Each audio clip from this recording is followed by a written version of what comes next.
Olá, aqui é o Júlio Batiste trazendo para vocês mais uma playlist de videoaulas gratuitas aqui no nosso canal no YouTube. Esta playlist é sobre programação Java SE para iniciantes. Estas aulas todas são de autoria do colega Romeu Dias de Oliveira, com o qual eu tenho uma parceria no meu site juliobatiste.com.br para a publicação dos livros sobre Java e programação do professor Romeu e também cursos online sobre programação. Esta série de videoaulas grátis é sobre programação Java para quem é completamente iniciante em Java. Serão 95 videoaulas com mais de 32 horas de conteúdo. Então, se você quiser nos apoiar, se gostar dos vídeos, dá o seu curtir, o seu like aí nos vídeos e se inscreve aqui no canal para ser avisado sobre novas aulas sempre que elas forem publicadas. Todas estas aulas desta playlist foram criadas pelo professor Romeu com base no conteúdo deste livro, que é de autoria também do professor Romeu. Este livro é uma verdadeira bíblia do Java. Curso completo de Java, Java Full. Ele trata de programação Java SE, de Java para web, usando 3 diferentes modelos, MVC, DAO e PageCentric, e também de programação Java para web com JSF. É um livro muito completo e com uma didática impecável. O professor Romeu explica tudo muito em detalhes, comando por comando. É impossível ficar com dúvidas com a didática do professor Romeu. Esse livro tem 1.154 páginas e eu preparei uma promoção especial para vocês, exclusiva nesse link aqui. Comprando o livro através desse link, além de nos apoiar aqui no canal para que a gente possa disponibilizar mais conteúdo grátis, você vai ganhar via download 1.991 videoaulas de Java, total de 280 horas de conteúdo. Eu separei esta promoção exclusiva através desse link. Então clica aqui, vai ter todos os detalhes e aí você poderá nos apoiar no nosso canal aqui no YouTube. Valeu? Eu desejo um excelente estudo a todos, que essas aulas possam ser úteis para você e vamos a mais uma aula de Java para quem é completamente iniciante em Java. Olá pessoal, tudo bem? Vamos com nossas videoaulas do curso de Programação em Computadores com Java, onde hoje vamos começar a falar sobre programação orientada a objeto. Vamos começar criando uma pasta nova no nosso ambiente de desenvolvimento, referente ao capítulo 5, para a gente poder seguir depois sem nenhuma dúvida. Então, capítulo 5, está criada a pasta. Pois é, vamos falar agora sobre programação orientada a objeto. Deixa eu me organizar aqui, para a gente poder seguir. Programação orientada a objetos, que é a chamada POO. Nessa videoaula, nesse capítulo que nós vamos começar agora, vamos apresentar os conceitos básicos que rodeiam a programação orientada a objetos, e utilizando a linguagem Java. E para isso vamos começar a falar sobre objetos. Vamos começar por eles. Objetos. O que são os objetos? Os objetos são as instâncias de classe. Isso mesmo. Pois nas classes que determinam qual informação o objeto vai ter e como manipulá-las. Os objetos, eles são representações de coisas que existem na vida real, que trazemos para dentro da computação. Um dos grandes diferenciais da programação orientada a objeto, em relação aos demais paradigmas da programação, como programação estruturada, por exemplo, é que ele permite que a gente utilize de estruturas bastante poderosas, como a herança e o polimorfismo. Exatamente isso. O que é a herança? A herança, podemos conceituar a herança como um mecanismo pelo qual nós conseguimos pegar definições já existentes e estender ela facilmente para estruturas que vierem a ser construídas. Vamos trabalhar muito com herança. E já o polimorfismo é um mecanismo que nos permite selecionar funcionalidades de uma aplicação de forma dinâmica, ou seja, escolher como fazer determinada tarefa de forma automática. Como o próprio nome diz, polimorfismo, muitas formas, isso mesmo. Vamos discutir muito também sobre polimorfismo nas sequências, nas aulas a seguir. A programação orientada a objetos, ela vem para resolver grandes paradigmas da programação, como a programação estruturada, e com ela nós conseguimos desenvolver novos softwares de maneira muito mais rápida, concisa, sem erros e viavelmente econômicos. Os objetos, eles são provenientes das classes, pois são nas classes que as informações sobre os objetos e como eles vão trabalhar é que estão armazenados.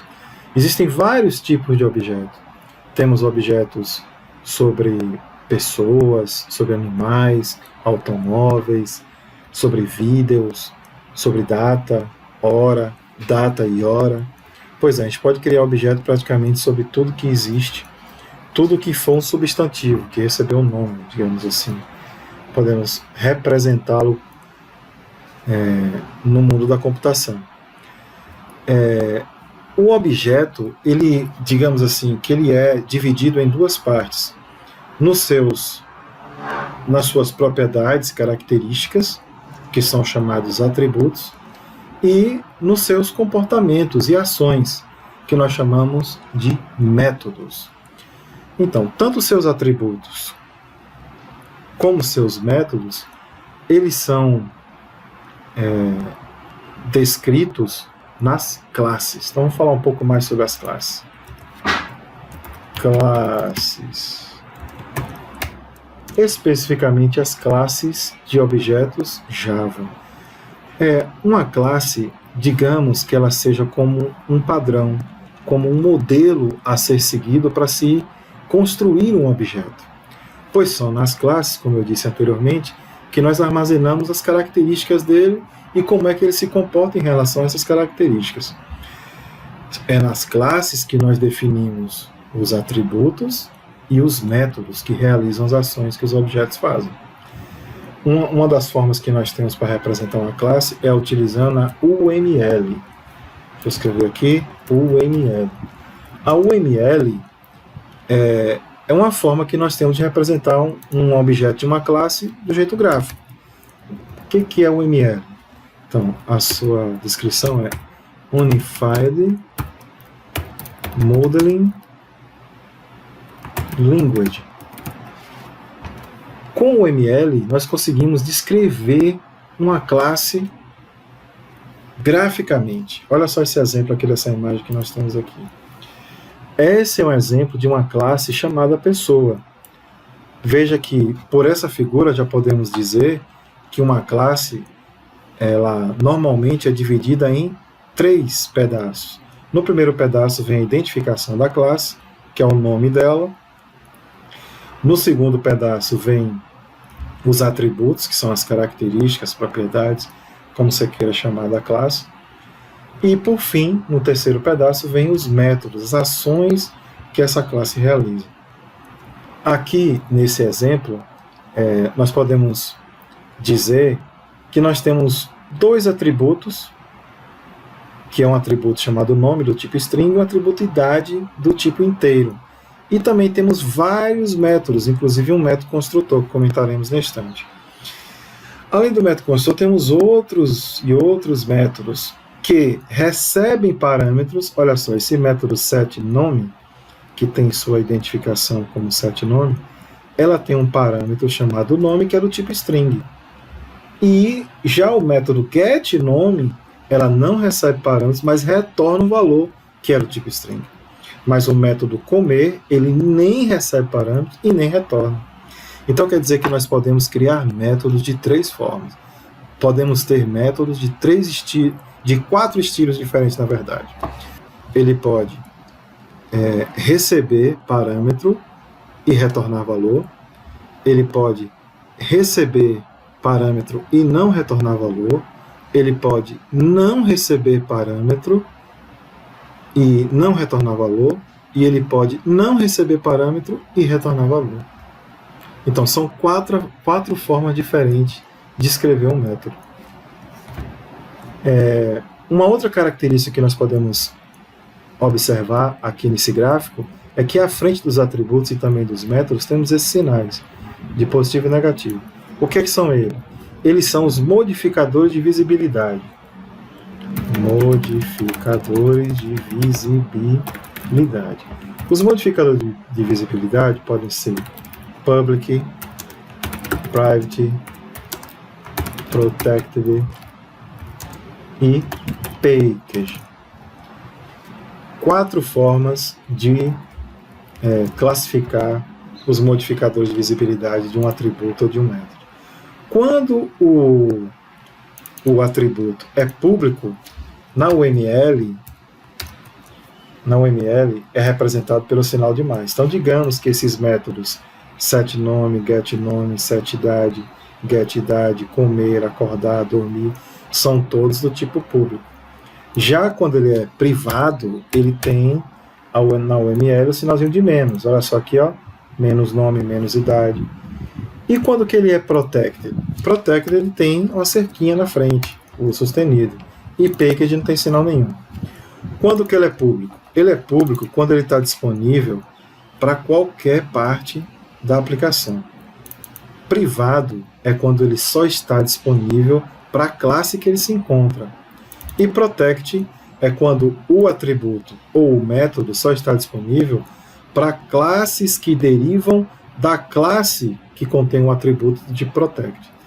E package, ele só está disponível para classes que fazem parte do mesmo pacote dessa classe que contém um atributo. Então, 4 formas de poder declarar tanto os métodos como os atributos.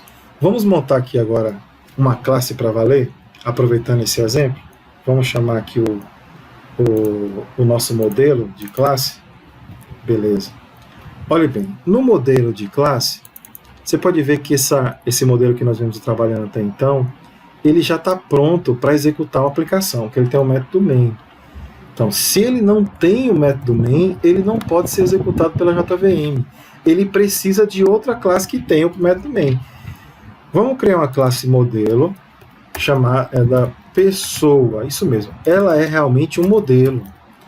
Essa classe pessoa, ela não executa a aplicação, ela só serve de um padrão de um objeto, para que um objeto vai se de espelho com o objeto. O objeto vai olhar para ela e vai funcionar como tal.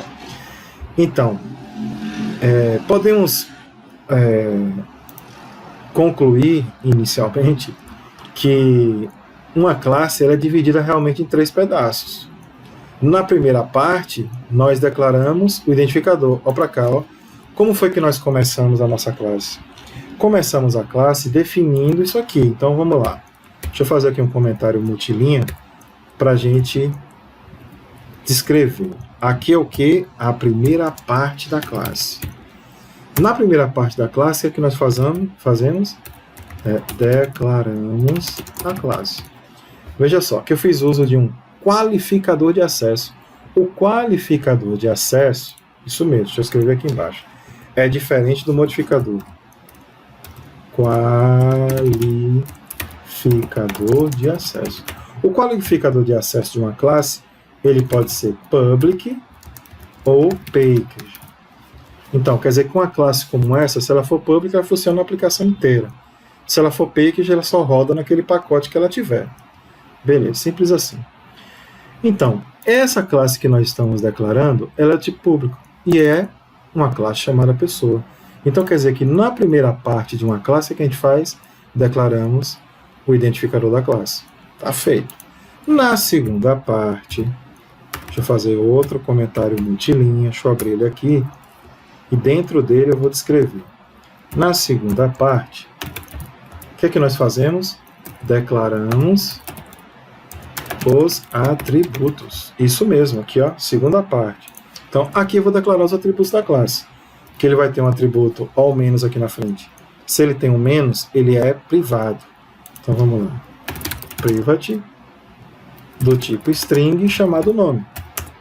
O segundo atributo também, private, int idade. Pronto, acabei de terminar a segunda parte. Então, na primeira parte eu declaro a classe. Na segunda, eu declaro os atributos. E na terceira, o que eu faço? Eu declaro os métodos. Terceira parte. O que nós fazemos? Declaramos os métodos. Exatamente isso. Vamos começar pelo método construtor. Olha só, ele tem um método construtor público, olha o maisinho aqui na frente. Público, que ele recebe como parâmetro uma string e um int. Então vamos lá. Ele é público. O método construtor ele tem o mesmo nome da classe, pessoa. E dentro do método construtor ele pode ser default, como é o caso desse daqui que eu estou criando agora, default. Ele não tem nada. E eu posso ter um método pessoa, que é o construtor, que ele pode ser escrito de forma diferente. Como, por exemplo, recebendo uma string, nome, e um inteiro, idade. Que, através desse método construtor, eu vou preencher os dados dos atributos. Então, eu vou this nome vai receber nome. Olha só. Esse atributo nome é referente a esse campo da classe. Já essa variável nome é referente à variável nome que serve de parâmetro. A mesma coisa é a idade. This idade. Idade recebe de idade. Por que foi que eu usei esse this aqui? Eu usei essa palavra-chave para diferenciar esta variável do atributo da classe. Porque os dois estão competindo aqui dentro, porque tem o mesmo nome. Porque essa variável nome só existe dentro do corpo do método construtor. Mas essa variável nome, ela existe por todo o corpo da classe. Então presta atenção. Nós aproveitamos aqui para falar de dois conceitos super importantes de uma classe Java. O primeiro é a sobrecarga de método. Olha só, eu tenho dois métodos que têm o mesmo nome, public pessoa, só que escritos de forma diferente. Então, quer dizer que esse primeiro método, ele é um método construtor com nome pessoa. Mas esse segundo também é, só que ele tem atributos, ou seja, a sua assinatura é diferente. Então, na sobrecarga de métodos, quando nós sobrecarregamos um método, a assinatura dele, é diferente. Observe que apesar deles terem o mesmo identificador, mas esse funciona de forma diferente. Como é que é uma assinatura de um método? Ela tem o tipo de retorno, se ele for um método normal, o identificador e os parâmetros. Então, de certa forma, eles são diferentes. E uma outra coisa interessante, um outro conceito importante, é o encapsulamento. É o encapsulamento dos atributos da classe. Veja só, esses atributos foram declarados todos como privado. Então, qualquer classe que tentar acessar esses atributos externamente não vai conseguir. Lembra que eu disse que eu não posso carregar essa classe com a JVM diretamente, tenho que usar uma outra classe que tem um método main? Vou fazer isso, vou criar uma nova classe, vou salvar primeiro essa, que ela é pessoa, arquivo, salvar como, dentro do capítulo 5, como pessoa Java. E vou criar uma nova classe, aqui ó, através do modelo, e vou chamar ela de teste pessoa. Copiei, colei, vou salvar. Arquivo, salvar como, teste pessoa no capítulo 5, salvei. Beleza. Então, se eu quiser construir uma classe pessoa, como é que eu faço? Primeiro eu chamo o objeto que eu quero criar. Não foi assim que a gente fez com string, texto, new, string, papapá. Não foi assim que a gente fez? A mesma coisa fazemos com a classe pessoa. Olha só, pessoa. Vamos chamar de quê? De objeto pessoa. Observe que essa classe pessoa, que é quem vai criar o objeto pessoa, ela pode ser construída de duas formas. A primeira, usando o construtor padrão, que é só fazer assim, ó. Eu invoco a palavra-chave new, pessoa, pronto, está construído o objeto. Só que se eu construir o objeto dessa forma, o objeto pessoa vai começar com o nome. Opa, ele é um objeto do tipo string empacotado. Então quer dizer que essa variável ela vai inicializar como nulo. Por que ela vai inicializar como nulo? Lembra que eu falei em vídeo aulas anteriores que objetos wrappers, quando não são inicializados na sua declaração, eles automaticamente iniciam com seu valor nulo. Já no caso, a variável idade, ela por ser um tipo primitivo, idade já vai começar com o valor padrão, que é 0. Ou seja, vai ser igual a 0. Então, se eu instanciar a classe, construir o objeto usando esse construtor, quer dizer que o campo nome começa nulo e o idade começa valendo 0. Tem que ter cuidado. Muito cuidado para trabalhar com essa classe se for assim. Uma outra forma que eu tenho de construir é usando esse método construtor, onde eu já informo diretamente os valores. Olha só. Então, eu venho aqui e coloco o nome, Romuel, e a idade, 40. Isso é possível porque eu já estou me aproveitando do método construtor para preencher os dados aqui. Então, porque eu não consigo acessar. Se eu viesse aqui e fizesse isso, ó, pronto, criei o objeto. Aí depois eu resolvi colocar o nome. Objeto pessoa, ponto nome, vai receber, é uma string, Romuel.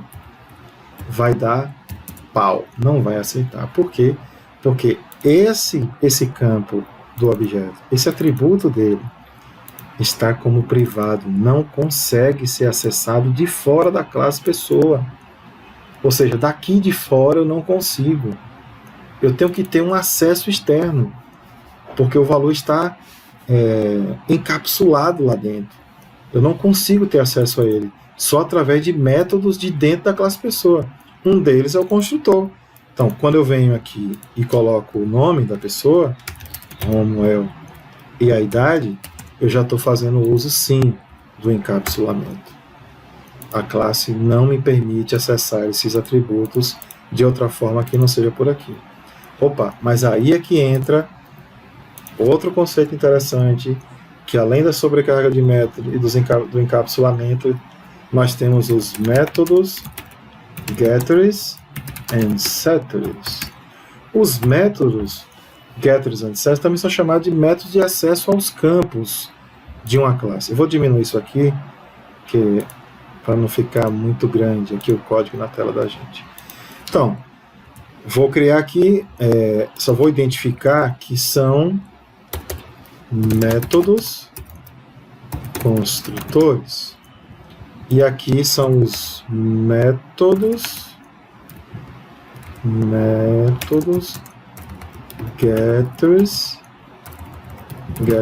and setters, que é o que são métodos de acesso aos campos, aos atributos, né? Então vamos lá. Como é que são os métodos de atributo? Eu vou criar aqui, vou voltar a minha atenção para o gráfico. Observe que eu tenho um método, logo depois do método construtor, o método setNome. Então, ele é, primeiro, público, olha o maisinho na frente, público. E ele não retorna valor nenhum. Quando o método não retorna valor, ele é do tipo void. Ou seja, se você declarar um método e colocar void, então ele não retorna valor. Logo após a palavra void, eu tenho um identificador, que é setNome. Quer dizer que o nome desse método é setNome. E o que mais? Ele recebe um atributo, que é do tipo string chamado nome. Então, se eu invocar o método setNome, eu vou receber um valor. Para preencher quem? Para encher nome. Então, como eu também tenho uma variável nome aqui nesse método, eu vou colocar como this, nome. E aí eu mando diretamente para nome. Não necessariamente eu poderia ter usado a palavra nome para evitar o uso do this. Eu podia colocar como um x. Aí de x vai para nome. Pronto, acabou, não precisa. Mas mesmo com o x eu podia colocar o this também, não está errado. Então, na verdade, o this é só para a gente poder identificar o atributo da classe quando nós temos alguém disputando com o mesmo nome perto dele, tá bom? Beleza, vamos seguir. Quer dizer que agora eu tenho um método para colocar um nome. Se eu viesse aqui agora e eu instanciasse o objeto pessoa, sem informar valor nenhum, novamente, o campo nome está como nulo e idade está como 0. O que eu ia fazer para poder colocar o nome? Agora eu posso chamar o objeto e invocar o método setNome e mandar o nome para ele. Ó, Romuel. Pronto, dessa forma eu estou aqui, ó, porque ele é público. Como ele é público, eu consigo acessar de fora. Aí esse método me permite adicionar o valor Romuel aqui dentro da variável nome. Olha só, eu modifiquei o conteúdo da variável utilizando o método. Beleza pura. Se eu quisesse agora imprimir esse nome, então eu ia usar o system out println e mandar imprimir a variável. Objeto, pessoa, nome. Vai dar pau de novo. Por que deu pau de novo? Porque o objeto nome, gente, é privado, já disse. Eu tenho que ter uma forma de acessar ele por fora, que seja público. Que vai ser o quê? Através do método getNome. Observe que o getNome aqui, ele retorna um valor string. Até porque a variável nome é string. Então, ó, eu tenho que mandar o string, porque eu quero falar de nome. GetNome. Não recebe parâmetro nenhum e faz um return nome. Você vê que eu não, se eu quisesse, eu poderia ter colocado does também. Mas já disse, não precisa, que não está disputando com ninguém aqui, ele vai direto. Então, agora eu estou aqui provando, ou melhor, certificando o meu encapsulamento, batendo o carimbo. Está ok agora, 100%. Porque eu consigo acessar, manipular os dados dos meus atributos através de métodos de acesso, não diretamente por eles. Então quer dizer que se eu quiser fazer a impressão do nome, eu não posso fazer pela variável. Eu tenho que fazer pelo método que me traz o nome, que é quem? GetNome. Pronto. Está feito, já consegui ter acesso. A mesma forma, vou até copiar para não repetir a digitação, para o atributo idade. Void idade, só que ele é um inteiro, int idade, thus idade para idade. E retorna o tipo int, não é string, get idade. Olha só. E nome retorna a idade. Então quer dizer que eu tenho aqui os métodos de quê? De acesso aos atributos. Olha lá. Um para preencher e outro para retornar o nome. Um para preencher e outro para retornar a idade. Além dos métodos de acesso aos atributos, eu vou ter o quê? Métodos diversos. Eu posso ter quantos métodos eu quiser que efetuem diversas ações, como é o caso de comer, acordar, dormir. Então é só vir aqui e começar a declará-los. Vamos lá. Métodos diversos. Vamos começar pelo comer. Ele é público, olha só. Ele não retorna valor. E o nome dele é comer. Não recebe parâmetro nenhum. E ele faz somente o quê? Como. System out println comer macarrão. Pronto, está feito. E, da mesma forma, o método acordar. Ele é público, ó, maisinho, não retorna valor. O nome é acordar. E... Opa. Simplesmente acorda. Vamos fazer aquele... Acordou. Bom dia. Pronto. E o método dormir é a mesma coisa. Vou copiar até aqui para evitar de ficar digitando a mesma coisa toda hora. Ó, o método dormir, ele simplesmente dorme. Pronto, está feita a nossa classe pessoa. Podemos confirmar mais uma vez que ela é dividida em 3 partes. Olha só, a primeira parte, a declaração da classe, a segunda são os atributos e a terceira são os seus métodos. Para concluir essa parte introdutória dos objetos, eu preparei um texto aqui no meu computador. Deixa eu copiar ele para vocês, ele está bem aqui. Deixa eu copiar e vou colocar aqui na tela para você disponível. Subscrever esse conteúdo de cá, que são dicas importantes para a criação de uma classe. Então, são ideias que é bom que vocês sigam, que estão começando a criar classes para evitarem problemas no futuro. A primeira delas é o quê? Publique os atributos da sua classe como privados. Foi o que nós fizemos aqui, ó. Todos os atributos da classe foram declarados como privados, tá vendo? Ou seja, não conseguimos acessar os métodos externamente se não for por os atributos externamente, se não for por um método de acesso. Isso provê o quê? O encapsulamento. Se não podem ser privados, coloquem protegidos. Então, se eu não posso colocar ele como privado, vou colocar como protected. Porque só vai poder acessar ele as classes que se derivam dessa classe pessoa. Ou seja, se eu criar uma nova classe na frente e expandir ela de pessoas, estender essa nova classe de pessoas, eu vou poder acessar. Vou deixar como private mesmo. Não deixe de inicializar os atributos e variável de classe. Observe que aqui nós criamos os atributos e não inicializamos ele. Forçamos o atributo nome e ele, por eu não ter inicializado, ele começou valendo nulo. Já a idade, por ser o tipo primitivo, ele começou valendo zero. O ideal era que eu inicializasse, principalmente vocês que estão começando, para evitar problemas. Opte por não declarar declarar muitos dados com tipos primitivos. Eu até declarei um aqui, ó, tipo idade. O ideal seria que ele fosse integer, né? Outro valor wrapper, outra classe wrapper, outra classe empacotadora de tipo, né? Mas como é uma classe pequena, eu optei por fazer só para simplificar para a gente poder simplificar. Cuidado com os exageros na criação dos métodos de acesso. Olha só, veja que nós criamos os métodos de acesso aos atributos, set nome, get nome, set idade, idade. Eu poderia ter criado um outro método, set nome e idade, onde eu mandava o nome e a idade, e get nome e idade, onde eu retornava o nome e a idade. Aí eu acabar tendo que dispensar o método construtor. Então, não exagere, né? Vamos fazer só o básico mesmo, não tem necessidade. Defina o padrão de confecção do seu código-fonte. Eu gosto de criar os códigos-fontes assim.